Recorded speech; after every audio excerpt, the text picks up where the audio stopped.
Seattle's downtown cluster of towering high-rises and the gray-green curve of Elliott Bay that sweeps out into the island-riddled estuary of Puget Sound. A large reservoir, acting as a reflecting pond, is terraced below the parking lot and lookout that fronts the museum, a building under reconstruction for months on its way to housing the city's Asian collection.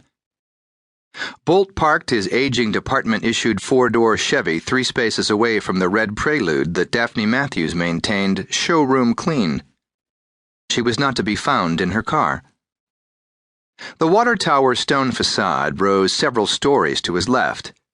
Well-kept beds of flowering shrubs and perennials surrounded its footing, like gems in a setting. The grass was a phenomenal emerald green, unique, he thought, to Seattle and Portland. Maybe Ireland, too. He had never been.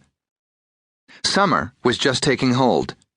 Every living thing seemed poised for change.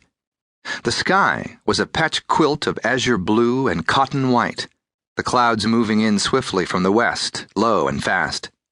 A visitor might think rain, but a local knew better. Not tonight. Cold, maybe, if it cleared. He spotted an unfamiliar male face behind the iron grate of one of the tower's upper viewing windows and waited a minute for this person and his companion to descend and leave the structure. Once they were gone, he chose the stairway to his right, ascending a narrow chimney of steep steps wedged between the brick rotunda to his right and the riveted steel hull of the water tank to his left. The painted tank and the tower that surrounded it were enormous, perhaps 40 or 50 feet high and half again as wide. With each step, Boldt's heart pounded heavier. He was not in the best shape. Or maybe it was because she had elected to step outside the system, and that could not help but intrigue him. Or maybe it was personal and had nothing whatsoever to do with the shop. He and Daphne had been close once. Too close for what was allowed of a married man. They still were close, but mention of that one night together never passed their lips. A month earlier, she had surprised him by telling him about a new relationship. After Bill Gates, Owen Adler was the reigning bachelor prize of the Northwest, having gone from espresso cart to the fastest-growing beverage and food business in the Western region. He leased his own plane, owned a multi-million-dollar estate overlooking Shilshul Marina, and now, quite possibly, owned the heart and affections of Daphne Matthews. Had her note been worded any other way, had she not chosen such an isolated location, Boldt would have been convinced that her request was nothing more than some lover butterflies. In another 2 hours, Volunteer Park would be a drug and sex bazaar. Despite its view, the tower was not a place frequented by the pinstripe set. She had clearly chosen it carefully. Daphne was not given to acts of spontaneity. She desired a clandestine meeting, and he had to wonder why. He reached the open-air lookout at the top of the tower.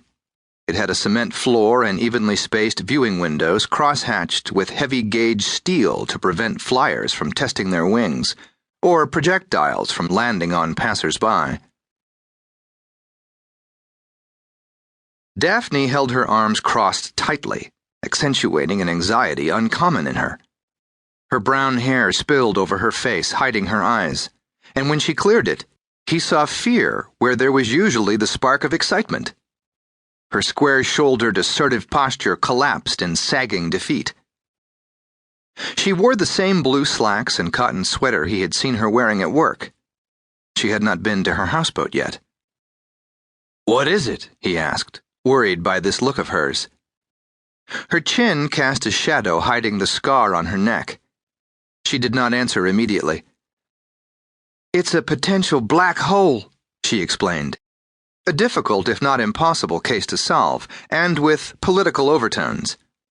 And then he understood. She had bypassed the proper procedures to give him a chance to sidestep this investigation before he formally inherited it at the cop shop.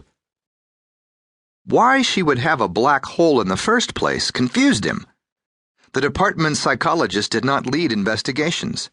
She kept cops from swallowing barrels and profiled the loonies that kept Boldt and the others chasing body bags.